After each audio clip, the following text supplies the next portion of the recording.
kinabubuhay ng mga tabakenyo ang pagpapanday. Katulad ng buhay, isa ring masusing proseso ang pinagdadaanan upang makabuo ng matatag at di-kalibreng tabak. Ipapaliwanag ko po sa inyo niya kung paano ang procedure kung paggibok ang sarong tabak o sundang. Ayan po, nagpupoon sa molye. Left spring po kang mga auto na nababakal mi sa mga skrapan. Binabaak mi po yan para magibong sundang. Tapos po, pupok-pukunin da yan, kanduwang tao, magsangga, hanggang sa ma-mold siya bilang sarong tabak. Gamit po ang charcoal, saka yan molye po.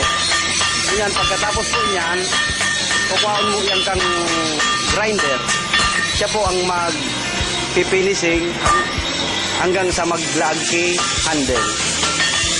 Tapos po, ipipinis siya sa liha para tumintab. Ganun po yan. Nilagyan na po yan ng handle.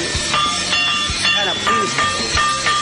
Sa masusing pagbuo nito ay nangangailangan sila ng mga kagamitan upang mas mabilis at mahusay ang pagbuo ng produkto.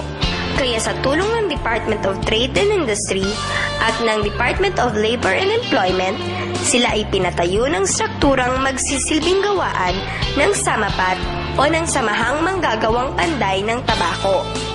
At sa isang taong samahan na ito ay nananatili silang masipag at matyaga upang manatili ang tatak-tabak ng tabako.